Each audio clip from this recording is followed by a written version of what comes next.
Bienvenidos a Club de Prensa en NTN 24. Hoy transmitimos desde Washington, a 3 cuadras de la Casa Blanca.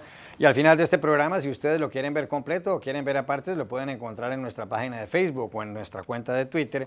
Y el audio, el podcast, está en SoundCloud. Es uno de esos programas especiales que grabamos nosotros para finales del año y principios del siguiente, en este caso 2017 y 2018, sobre temas que han marcado los últimos 12 meses, que han estado sobre la mesa en este periodo. Y les doy la bienvenida a los invitados a este espacio. En primer lugar está el corresponsal del diario El Mundo de Madrid, Pablo Pardo. Bienvenido como siempre a este programa, Pablo. Muchas gracias, Juan Carlos. Dori Toribio, corresponsal española de Mediaset, bienvenida también. Gracias.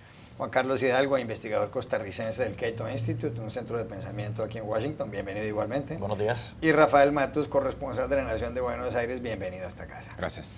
Bueno, hemos escogido como tema uno que no parece tampoco tan sencillo, que es lo bueno y lo malo del señor Donald Trump, lo positivo y lo negativo del presidente de Estados Unidos. Y quiero empezar preguntándoles por lo bueno.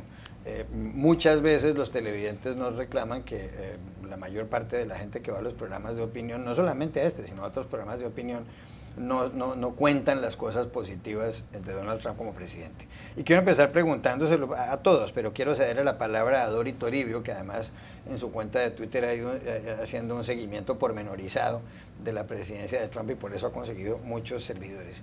¿Cuáles son las cosas buenas? Servidores. Seguidores. ¿Cuáles son las cosas positivas de Trump como presidente? Voy a empezar subrayando la más obvia desde el punto de vista de sus seguidores, de toda la gente que votó a Trump, sobre todo su núcleo más duro, de esta gente que le sigue apoyando en un 95, 96, 97%, sería el hecho de que Donald Trump ha seguido siendo Donald Trump, no ha cambiado. Estuvimos especulando durante toda la campaña electoral qué pasaría si ganara. ¿Se haría más presidencial? ¿Moderaría su tono?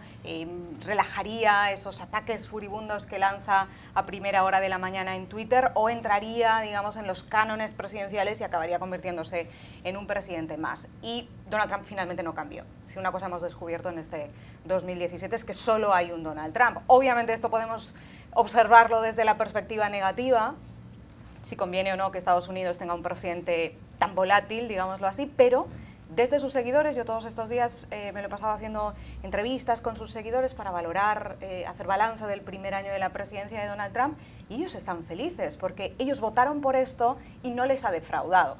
Ellos están contentos cuando el presidente, como ellos lo interpretan, es que se defiende por sí mismo, responde los ataques 10 veces más fuerte, es un presidente duro que defiende su territorio, y ellos votaron por esto y están satisfechos que el presidente, como ellos dicen, no se haya dejado cambiar por Washington, sino al revés. Washington no ha cambiado nada, pero sí ha cambiado esta ciudad, ha cambiado la capital de Estados Unidos, ha cambiado cómo funciona el gobierno, ha cambiado cómo funciona la política y ha cambiado cómo funciona la presidencia.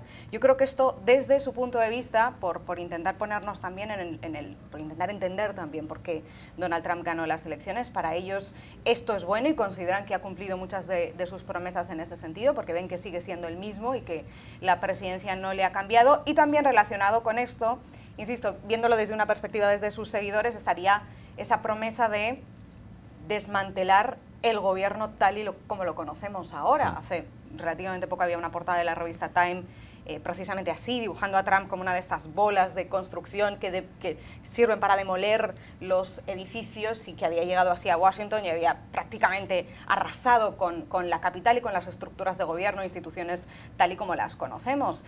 Y la revista Time elaboró esta portada y este reportaje desde un punto de vista crítico, pero claro, recibió una avalancha de reacciones de sus seguidores diciendo: pero es que para nosotros esto es maravilloso, exactamente esto queríamos. Queríamos una persona que llegara a Washington y sacudiera las estructuras tradicionales, porque eso es lo que estos votantes pensaban que hacía falta. Hacía falta alguien que llegara a Washington y sacudiera la política tal y como estaba, estas estructuras de bipartidismo extremo, con unos enfrentándose a otros constantemente, y lo que los ciudadanos percibían como políticos dedicados a sus peleas y no preocupándose por nosotros. Ellos votaron por esto, votaron por alguien que llegara aquí y sacudiera Washington, y es exactamente lo que ha ocurrido. Ahora mismo hay muchas de las instituciones y organismos del gobierno que están funcionando de manera muy diferente a antes, con mucho menos personal. Donald Trump no ha nombrado a mucho del personal completo de muchas de las agencias, y como todas las cosas esto tiene una doble perspectiva. Uno puede ser muy crítico y decir, bueno, a ver dónde acaba Washington, o uno puede verlo desde los ojos de sus seguidores y decir, ha cumplido lo que prometía. ¿qué ha sido bueno de Donald Trump? Yo voy a destacar algo que incluso creo muchas figuras demócratas también destacan, y también en la prensa de Estados Unidos uno lee, genera cierta tranquilidad aún en los detractores de Trump, y es el grupo de generales que Trump nombró a cargo del Departamento de Defensa, el Pentágono, Jim Mattis, el Consejo de Seguridad Nacional, a Terry McMaster, y su jefe de gabinete, que estaba antes en el Departamento de Seguridad Interior, John Kelly, a quien Trump llevó a la Casa Blanca para disciplinar este gobierno caótico que hemos visto durante todo el año, ¿no? Este grupo de generales que tiene la responsabilidad de defender, de proteger a Estados Unidos, ha llevado bastante calma y tranquilidad a críticos y a simpatizantes de Trump, exacto, a díscolos, a legisladores que lo critican, a legisladores que respaldan a este gobierno. E incluso se han dado un lujo que no muchos funcionarios de Trump se han dado, que es contradecir al propio presidente en público respecto de dichos que ha hecho en Twitter o en discursos. Y este grupo también de generales ha comandado, yo creo, uno de los que hay que reconocer, uno de los logros de esta administración, que ha sido la ofensiva contra Estado Islámico. Fue una política construida por el gobierno de Barack Obama, que ensambló una fuerte coalición global para desmantelar el grupo terrorista en Siria y en Irak.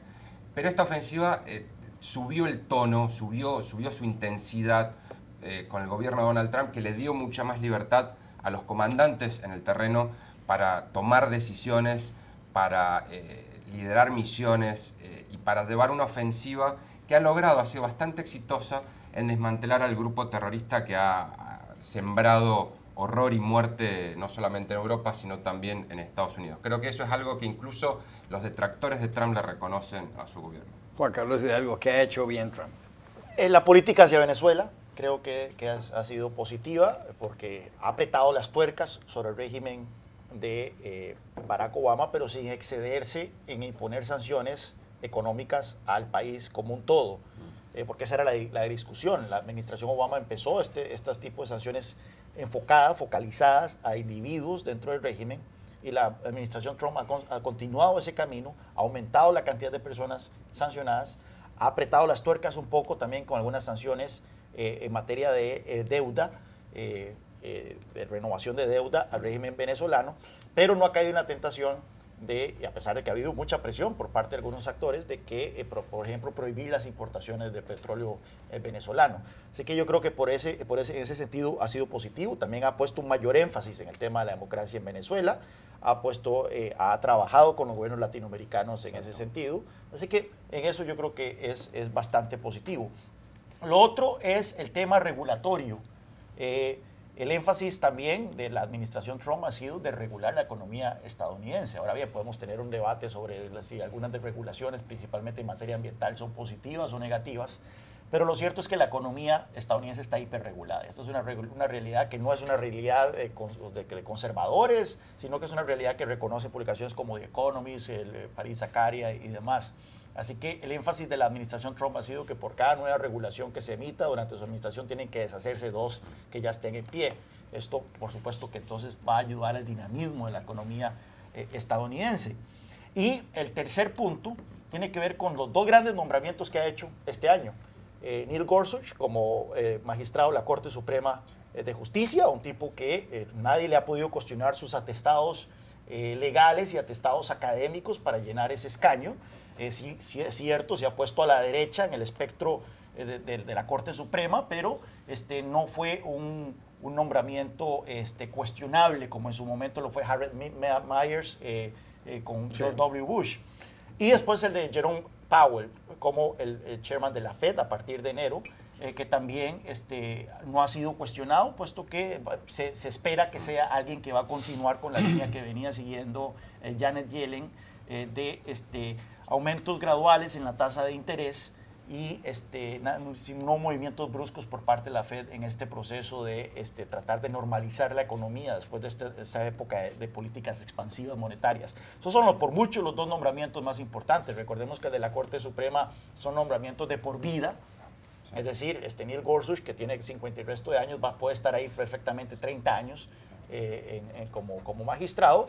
Y por otro lado, Jerome Powell, bueno, que más que el poder de la Reserva Federal, ¿verdad? Una palabra mal dicha de este señor puede poner las bolsas y la economía en serios aprietos. No, ahí esto con lo que decía Juan Carlos respecto al nombramiento en la justicia, una de las ofensivas más eficientes, más eficaces, debería decir, del gobierno de Trump ha sido justamente llenar puestos en la justicia. Se está moviendo con muchísima velocidad, están nombrando obviamente jueces de derecha, jueces con perfil republicano, sin ningún tipo de apoyo de los demócratas. Y en el caso de Gorsuch también rompieron con una regla histórica que era conseguir al menos el respaldo de 2/3 de los senadores para el nombramiento de los jueces de la Corte Suprema. Los republicanos utilizaron una treta que ya habían utilizado ante los demócratas, esto que le llaman the nuclear option, de nombrar a un juez solamente con una mayoría simple, que de alguna manera lleva al Poder Judicial la misma polarización que vemos en el Congreso y en general en todo el país, ¿no? Pero sí es algo que los republicanos están muy, muy contentos con este gobierno. Y es una de las razones, además, insistimos poco en esto, pero es una de las razones por las que muchos republicanos votaron por Donald Trump. Yo recuerdo durante la campaña hablar con los votantes conservadores y una y otra vez escuchaba esa misma frase que tienen aquí en Estados Unidos, que es una expresión que es votar tapándose la nariz, y que iban a hacer eso con Donald Trump, pese a que no les gustaba mucho como candidato porque querían 3 cosas. El perfil de votante republicano desde siempre tenía 3 peticiones. Acabar con la reforma sanitaria de Barack Obama, aunque eso no les ha salido muy bien de momento, pero solo estamos en el primer año de presidencia, una reforma fiscal, que es un clásico del votante conservador, y un juez conservador en el Supremo. Yo escuché hasta la saciedad la frase de yo voté a Donald Trump, yo en realidad no voté a Donald Trump, sino que voté a Neil Gorsuch.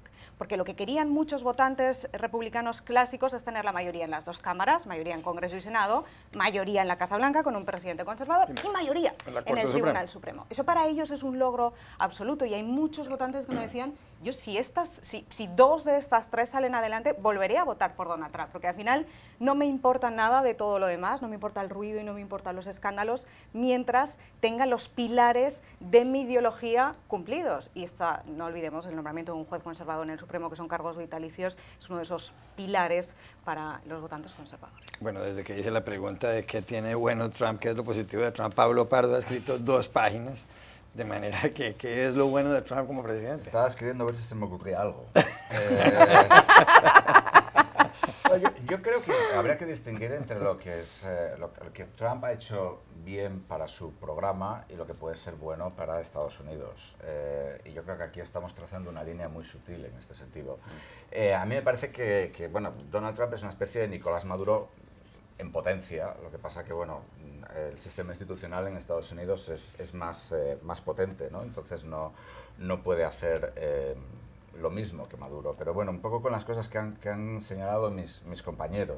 Es decir, evidentemente Trump tiene un apoyo muy grande de los votantes republicanos, en torno a 1/3 de los votantes, que una cosa son los votantes y otra cosa es el público, porque en Estados Unidos en torno al 70% de la población está registrada para votar, con lo cual al final estamos hablando de una popularidad del 20-22%, votan por él.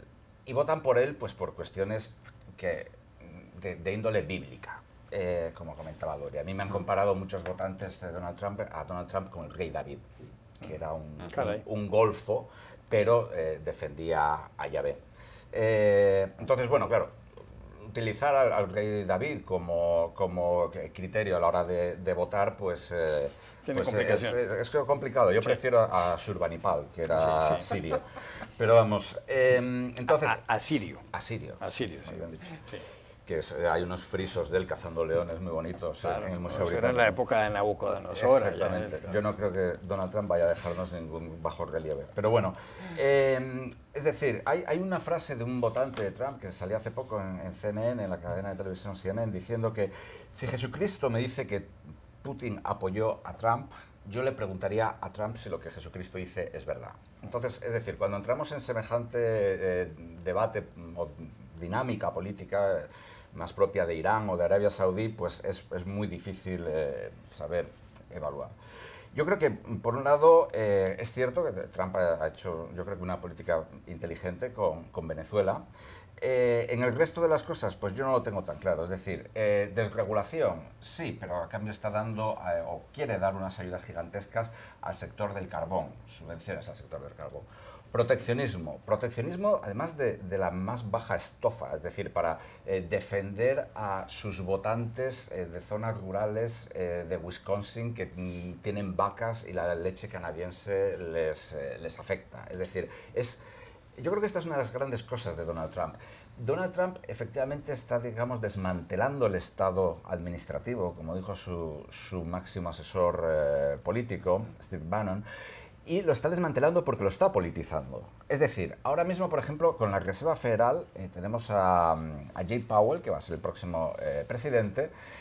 Hasta la fecha, el papel de Jay Powell en la Reserva Federal se ha centrado en el análisis de dos cosas. Una, los sistemas de pago, que es una cosa muy importante, y otra, autorizar a los empleados de la Reserva Federal a que vayan sin corbata los viernes. En el mes de febrero, la Reserva Federal va a tener un solo doctor en economía. Esto, por supuesto, viene muy bien a la base de Donald Trump, porque la base de Donald Trump opina que las vacunas provocan autismo y que la ciencia es mala. Entonces, pues claro, no tener un economista es mucho mejor. Es el mismo criterio que con Donald Trump, es decir, no tiene experiencia política. Estados Unidos es el único país del mundo donde para conseguir cualquier trabajo necesitas tener experiencia menos para ser presidente. Para eso lo mejor es no tener ninguna experiencia, no distinguir entre ejecutivo, legislativo y judicial. Y Donald Trump, en este sentido, yo creo que es un ejemplo perfecto. Luego, algunas otras cosas, es decir, su base. Él apoya mucho a su base y luego la atraca. Es decir, la política económica de Donald Trump es una política, no es para el 1% de la gente más rica, como se dice normalmente, es más bien para el 0.2% de la gente más rica. Es decir, el 99.8% no va a conseguir absolutamente nada. Desmantelar el Estado administrativo, es decir, si por desmantelar se entiende que el Estado administrativo se caiga en pedazos, como está sucediendo con el Departamento de Estado, por ejemplo, de donde están huyendo en masa los diplomáticos, como está empezando a suceder con la Reserva Federal, con la Agencia de Protección del Medio Ambiente, con el Departamento de Energía. De pronto, el Departamento de Energía es el Departamento del Carbón. Pues bueno, entonces digamos que son... La EPA. Sí, la Agencia de Protección del Medio Ambiente también. Sí. Es decir, son cosas que a mí me parecen absolutamente pésimas para Estados Unidos. Y en cuanto a la política económica, pues bueno, la política económica iba funcionando con Barack Obama. ¿Pero no va bien la economía? Sí, pero es que iba bien con Obama. Es decir, Estados Unidos entró en un colapso económico con el último presidente republicano, George W. Bush, efectivamente, y quien lo sacó de ahí pues fue Obama. O sea, y esto es una cosa que es innegable. O sea, podemos negar... No es innegable. Hay toda una discusión. Por supuesto. Y la Tierra es plana. Pero podemos discutir si la Tierra es plana, Juan Carlos. Estados Unidos estaba rumbo al colapso económico. Fue básicamente durante la presidencia de George W. Bush. Lo que hizo George W. Bush fueron cosas que eran una completa violación del código republicano, que es decir, nacionalizar los bancos, nacionalizar General Motors. Claro, podemos tener una discusión sobre las causas de las crisis. La causa de la crisis se viene gestando en gobiernos demócratas y republicanos. No fue únicamente... No, lo siento, la crisis... Mandatos sobre... Los mandatos que obligaban a Fannie Mae y Freddie Mac, que son estas entidades financieras, a comprar hipotecas a los bancos de gente que no podía pagar. Eso viene de Bill Clinton y fue luego acelerado por George W. Bush. Pretender que la crisis, el mayor colapso de la economía de Estados Unidos en 70 años se debió a la subvención o a la ayuda del gobierno a que gente de bajos ingresos pudieran comprar casas. Totalmente. Cuando tenemos los bancos de Estados Unidos, Lehman Brothers, cometiendo fraude a final de todos los trimestres, sacando malos activos del balance, cuando tenemos los bancos de Estados Unidos con una deuda que superaba 19, 20 veces sus activos, y no es que esa deuda se destinara a dar créditos a familias pobres que no podían pagar eso. Es decir, cuando se mira la gente que perdió sus viviendas, gran parte de ellos eran viviendas de $1 millón, no eran viviendas de Pero, $100.000. a ver, yo quiero que se centren en la cuestión de Trump, en lo de la economía, si es que, porque aparentemente está bien. Lo que pasa es que Pablo dice que eso venía desde los tiempos de Barack Obama. Sí, es evidente. Pero no lo ha hecho mal Trump. Se puede decir que en No los ha hecho últimos nada. 6 años del gobierno de Barack Obama no pudo hacer mucho porque tenía un Congreso republicano. No pudo aumentar impuestos, no pudo aumentar mayormente muchas de las regulaciones y de todo que sí hizo en los primeros 2 años de su mandato. También se puede decir que la recuperación económica de Estados Unidos después de esta crisis ha sido la más rala desde la Segunda Guerra Mundial. Bueno, O sea, pero comparala realmente- con la recuperación de otras economías, con lo que sucedió en Europa después de la crisis No financiera solo eso, global, no, con lo que ha sucedió en sido, América ha sido Latina. mucho mejor que la de George W. Bush y que la de Ronald Reagan en términos de creación de empleo. Ha sido extraordinariamente mejor la recuperación de Barack Obama. En términos de creación de empleo, no olvidemos que Bush no creó un solo empleo en sus 8 años Porque en la tuvo la presidencia. crisis neto, porque tuvo la crisis. Incluso al final, quitando donde la se- crisis, creó 500.000 empleos. Creó muy pocos empleos, George W. Bush. La economía va en general mejor con los demócratas. Esto es un hecho. Pero bueno, digamos, Esto al es un margen- debate y Claro. eso es lo que Debate. demuestra Sí, sí. el debate que hay en esta Claro, mesa. esto no es el Efectivamente, Vaticano. Ese es el debate, sí, el sí. gran debate que ahora mismo en Estados Unidos es si los réditos, las buenas cifras económicas que está teniendo ahora Donald Trump son todavía del año fiscal de Barack Obama, que acaba de terminar, o si efectivamente responde a algún tipo también de confianza, por ejemplo, en el consumo, o confianza en las inversiones o en la bolsa por el efecto Trump. Es un No, debate real, aunque no, hay gente que no es- contesta que no, es- pero hay otra gente que no es un está debate respondiendo real, que es sí. un hecho alternativo. Es decir, podemos decir que a la... Es tu que a la opinión. jura- No, no es mi Pero hay opinión. opiniones contrarias No, como se ve en esta es mesa, un Pablo. hecho. Pero claro, Sí, pero si hay hay- gente que piensa que, hay gente que Trump piensa lo está otra haciendo cosa. bien. Por supuesto, y hay gente que piensa, como Donald Trump, que 3 millones de latinos fueron metidos en furgonetas en septiembre del año pasado y los No, llevaron estás a votar. mezclando- A ver, estás sí, pero mezclando digo, en la debates calle hay diferentes. gente que piensa Estás eso. No, mezclando son debates el mismo debate. No son el son el mismo mismo debate, sí, son hechos. Y el hecho es que Estados Unidos estaba creciendo, el hecho es que Estados Unidos estaba en pleno empleo Sí. y el hecho es que Estados Unidos sigue creciendo y sigue en pleno empleo. Luego, es por así. consiguiente, nada ha cambiado. Muy bien. Ya regresamos a Club de Prensa. Volvemos a Club de Prensa en NTN 24 en este programa especial sobre lo bueno y lo malo de Donald Trump. Juan Carlos Hidalgo, ¿qué es lo malo de Donald Trump? ¿Cuáles son los puntos negativos de este presidente? Bueno, ¿por dónde empezar? Hay que separar dos cosas. Uno, las cuestiones de forma y otra, las cuestiones de fondo. Voy a empezar por las cuestiones de política pública, de fondo, donde estoy en amplio desacuerdo y donde la posibilidad del daño es mayúsculo y de largo plazo. Creo yo que en algunas cuestiones de forma, efectivamente el daño es notorio para cualquiera que siga la política estadounidense, pero la pregunta es si es un daño coyuntural y que tal vez Estados Unidos pueda recuperarse. Por ejemplo, en la manera en que el debate político estadounidense se ha envenenado. La transformación del Partido Republicano de un partido conservador, que cree en un gobierno limitado, que cree en la libertad económica, internacionalista, a un partido nativista, nacionalista, con fuertes visos xenófobos. ¿Será eso coyuntural o no? Pero en temas de política pública, donde más me genera preocupación es en dos temas. El tema del comercio, donde claramente la administración Trump ha entrado con los tacos de frente para revertir lo que ha sido el consenso del establishment político estadounidense del posguerra, que es la apertura económica. Esto es algo que demócratas y republicanos reconocían. La salida de Estados Unidos del TPP, que más que un daño a lo que ya se tenía, es lo que se perdió, el mensaje que se La envió. Alianza Transpacífico. Pero luego la renegociación del Tratado de Libre Comercio de América del Norte, en donde vemos la seria posibilidad, y cada vez que hay una ronda de negociación aumenta la alarma de que efectivamente Estados Unidos está preparándose para hacerle la renegociación algo imposible y forzar la mano de los otros dos países para que se tengan que salir de la negociación y entonces tener la excusa perfecta para deshacer este acuerdo. Ahí la posibilidad de un daño es enorme para la economía estadounidense, para la economía mexicana y para la economía canadiense. Creo yo que el proteccionismo es una de las grandes fallas, uno de los grandes problemas de la administración Trump. El otro es el tema de la inmigración, ¿verdad? Donde el énfasis de esta administración en una retórica hostil a los inmigrantes el énfasis en deportar a aquellos que se encuentran de manera indocumentada aquí, pero que no están haciendo mayor daño porque no están cometiendo crímenes, no están, más bien están contribuyendo al crecimiento de la economía.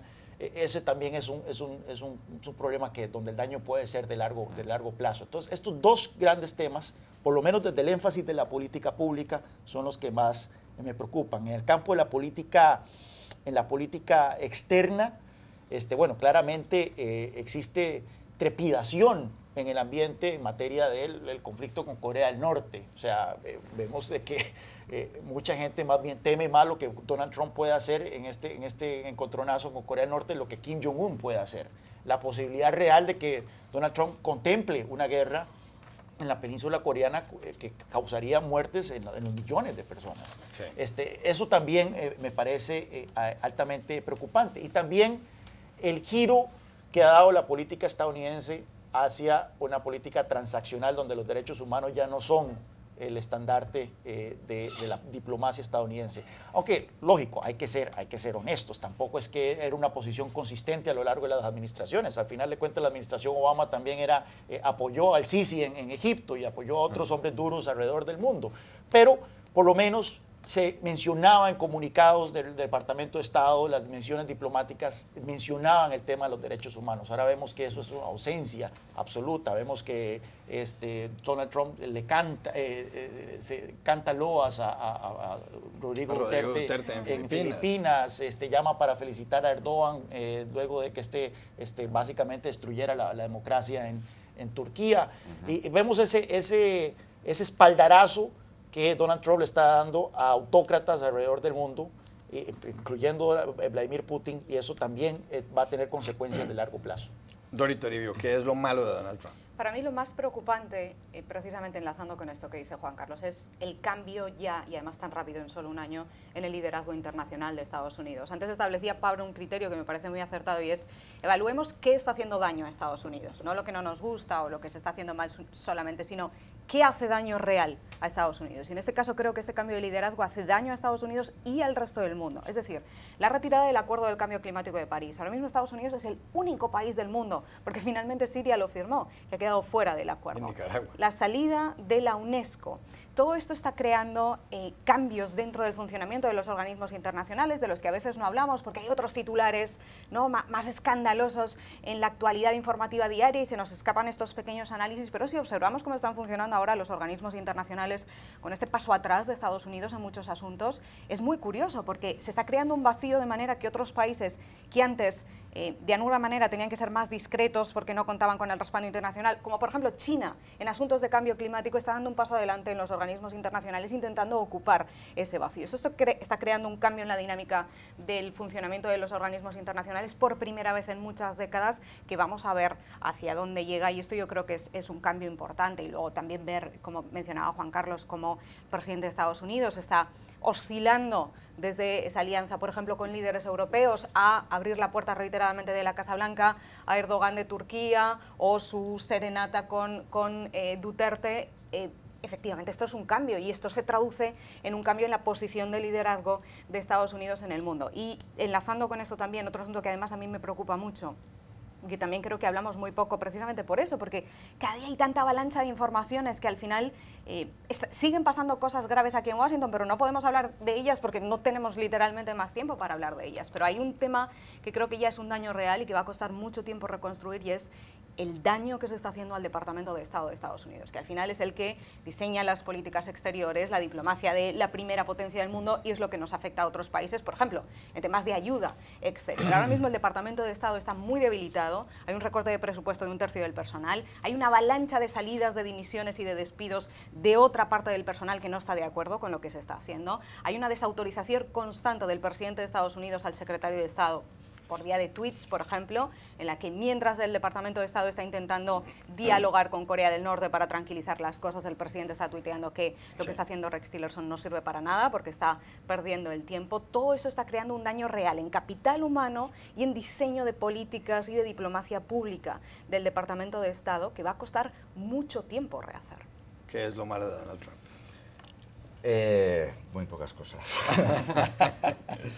Yo creo que lo malo de Donald Trump yo lo sitúo en tres niveles. Por un lado, digamos, en términos de política interna de Estados Unidos, yo creo que Donald Trump ha convertido la política de identidad en el eje de su política y al mismo tiempo ha creado una dinámica según la cual el otro partido, el Partido Demócrata, también toma la política de identidad.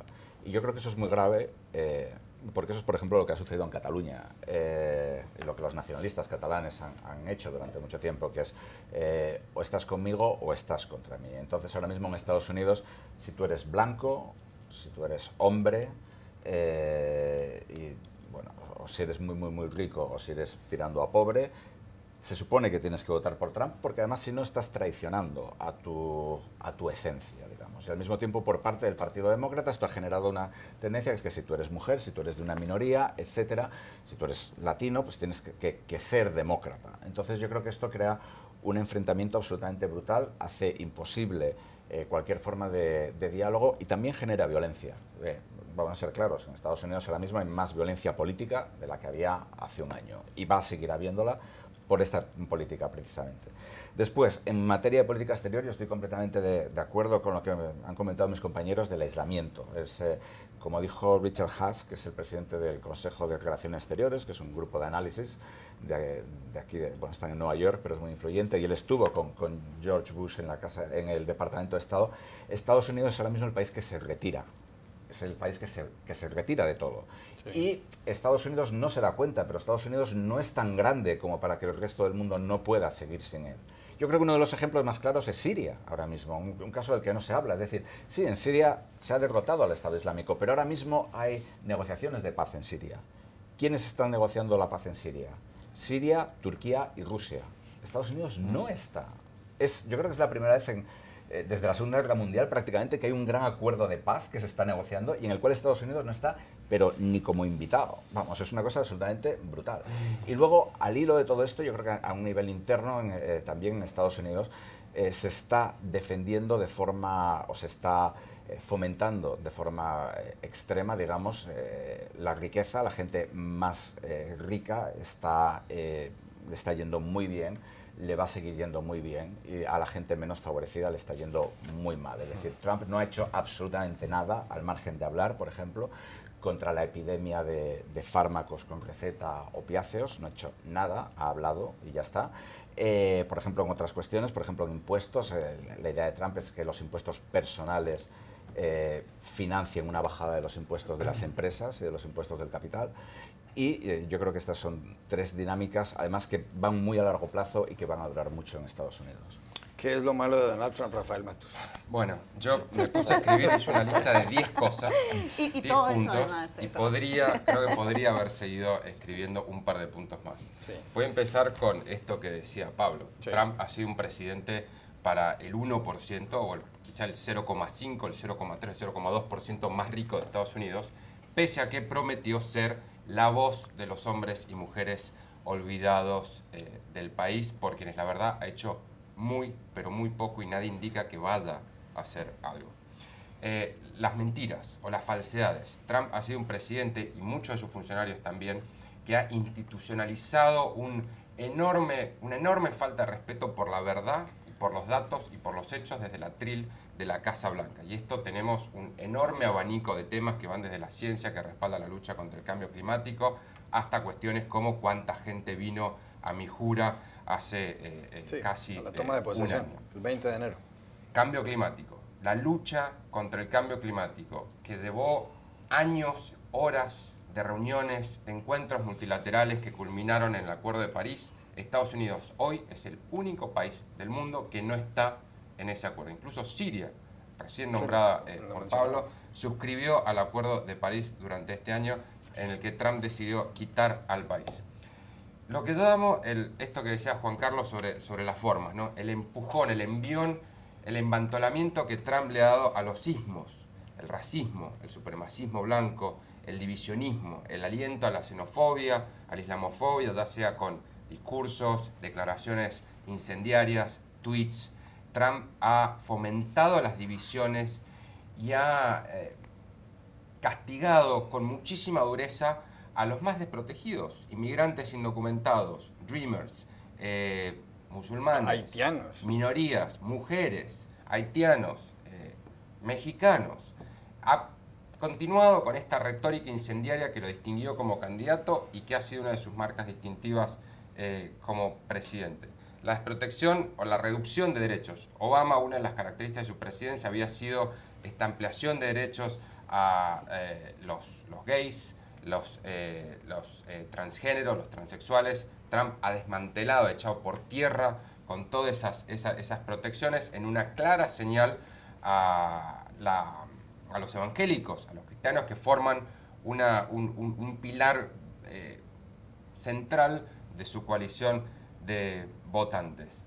El troleo y el bullying que Trump ha hecho de vuelta desde Twitter, en discursos, en mensajes y demás, que se ha transformado en algo tan común y tan típico, donde ya ni siquiera sorprende cuando el presidente sale a castigar o atacar a alguien. Es algo que sucede prácticamente todos los días y que ha generado un nivel de crispación que se ve en todos lados. Aquí en Washington no hay conversación que no termine hablando con algo que dijo Trump o con algo que hizo Trump. Él ha absorbido todo el oxígeno que ahora está todo concentrado en su reality TV de presidencia de vuelta sobre esto de las formas.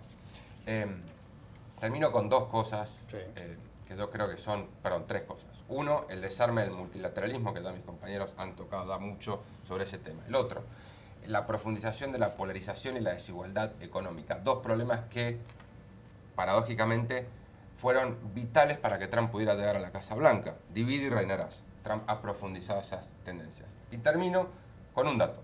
El índice de bienestar de Gallup, que salió este año, mostró por primera vez un retroceso. Los norteamericanos dicen, según este sondeo de Gallup, que es muy abarcativo, cruza todos los estados del país, dicen que este año están peor que en 2016. Ha habido un retroceso del 0,6% en el índice.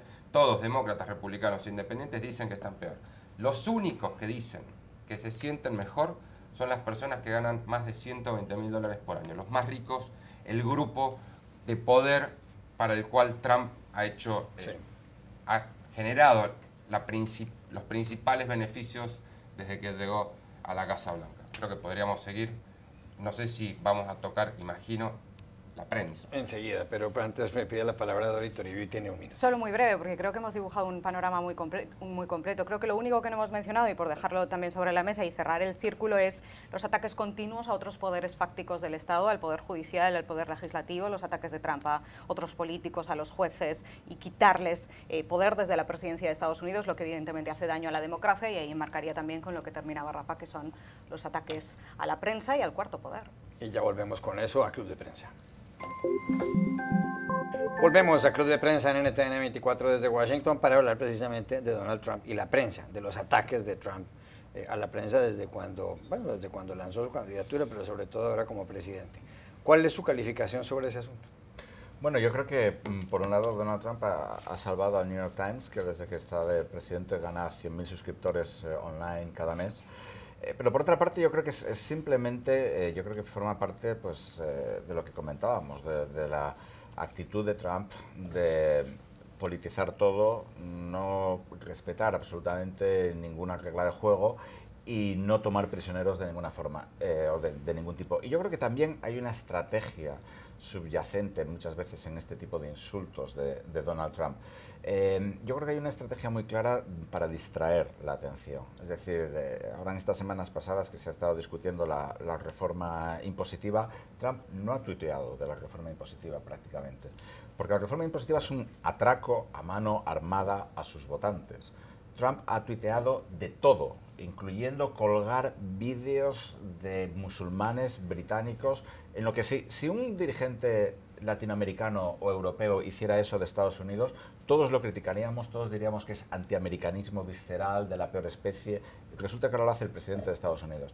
Ha tuiteado de eso, ha tuiteado de los jugadores que no se levantan cuando se... Oye, el himno, suena el himno, etcétera. No ha tocado ni una sola vez los impuestos. Ha tuiteado sobre inmigración, por supuesto, que es su bestia particular. Sí. Es decir, yo creo que en ese sentido hace una política muy inteligente y además sabe jugar muy bien con los medios de comunicación, porque los medios de comunicación siguen la agenda que él marca. Dori Toribio, un minuto. Trump y la prensa. Esa es mi conclusión también sobre este año, desde una manera personal, el trabajo que hacemos los compañeros todos los días, y es el cuidado que tenemos que tener con que estos ataques que hace el presidente de Estados Unidos a la prensa y a los medios, a los periodistas, que obviamente son difíciles, que trabajar en este contexto en el que el presidente ha declarado la guerra a los medios y está insultando todos los días a los medios. No es fácil trabajar así, pero tenemos que tener mucho cuidado porque muchas veces es solo un ataque que lanza para contentar a los suyos y seguir su línea y distraer, como decía Pablo, pero luego a puerta cerrada en la Casa Blanca están pasando otras muchas cosas. El presidente llama constantemente off the record a redactores del New York Times y del Washington Post para pedirles su opinión sobre ciertas cosas o para comentar ciertos artículos o para felicitarles. Es decir, hay aquí un doble discurso de la Casa Blanca en la que de puertas para afuera, para contentar a los suyos, lanza esta guerra completa y de puertas para adentro necesita constantemente esta aprobación de los medios. Y tenemos que tener mucho cuidado porque a veces el presidente nos utiliza para distraer con sus tweets y entramos al juego, y entonces tenemos que tener la cabeza muy fría y decir, bueno, ¿de qué no quiere que se esté hablando hoy? Y por terminar con una reflexión positiva después de todo este año tan difícil, también sería el hecho de que quizás no sea tan malo el hecho de que el presidente, al estar lanzando estos ataques a los medios y después de todos los errores que también hemos cometido los periodistas y los medios durante los últimos 2 años, esto obliga, aunque sea a las malas, pero obliga a que la profesión se haya tenido que mirar al espejo y hemos tenido que decir, bueno, ¿qué estamos haciendo mal? ¿Qué errores hemos cometido? ¿O esto lo estoy haciendo bien? ¿Lo estoy contando bien? ¿Cómo puedo hacer las cosas mejor? Al final Donald Trump pese a que el camino ha sido malo, las formas han sido malos, pero ha hecho que en general todo el establishment, el Partido Republicano, el Partido Demócrata, las grandes instituciones y nosotros también, los medios de comunicación, tengamos que mirarnos al espejo y digamos, bueno, estamos haciendo algo mal, estamos haciendo algo bien, cuáles son los errores que estamos cometiendo y cómo podemos hacer nuestro trabajo mejor. Ha criticado al presidente del New York Times, a la cadena CNN, todo el mundo menos Fox, a la NBC, a NBC, que le dijo que no, que si fuera por él no renovaría la licencia. Trump y la prensa. Dos cosas. Primero, hay un rincón de la prensa que el Trump no ha criticado, que es Fox News, donde aún quedan periodistas que siguen siendo críticos del presidente, pero la mayoría se ha convertido en una especie de canal de cuasi propaganda oficial en el cual Fox sirve de megáfono para cualquier funcionario de la Casa Blanca y para cualquier cosa que tenga que decir de la Casa Blanca. Segundo, veía hace poco Todos los hombres del presidente, la película sobre el escándalo de Watergate, la investigación de Bob Woodward y Carl Bernstein en el Washington Post. Ahí me parece que está el secreto de la respuesta que tienen que dar los medios a los ataques constantes de Trump. A los ataques al periodismo se responde con más periodismo, como hicieron estos dos periodistas en la década del 70. Es genial ver en la misma película cómo el gobierno de Nixon atacaba al Washington Post, a los periodistas, de la misma manera en la cual el gobierno de Trump ataca hoy a muchos medios que se esfuerzan por revelar y por seguir contando la verdad en este muy difícil época de la posverdad que nos toca vivir y contar la realidad. Últimos 40 segundos, Juan Carlos Hidalgo. A mí me gusta un escenario en donde la prensa juega el papel de perro vigilante de la democracia en lugar del perro faldero de la democracia. Claro. Y bueno, durante la época de Obama, la prensa fue muy condescendiente con Obama. Tenía una relación hasta psicofante en algunos momentos. Psicofante. Así que me parece tal vez si se puede hacer del ahogado del sombrero, como decimos en Costa Rica, el hecho de que ahora la prensa tenga una actitud mucho más beligerante, mucho más crítica hacia el poder político de lo que fue la norma en los últimos 8 años. Ya regresamos a Club de Prensa. Volvemos a Club de Prensa en NTN 24 para despedir este programa especial. Gracias, Pablo Pardo, por haber estado aquí, Dorito Uribe, Juan Carlos Hidalgo y Rafael Matus, y a ustedes los espero en una próxima oportunidad en Club de Prensa.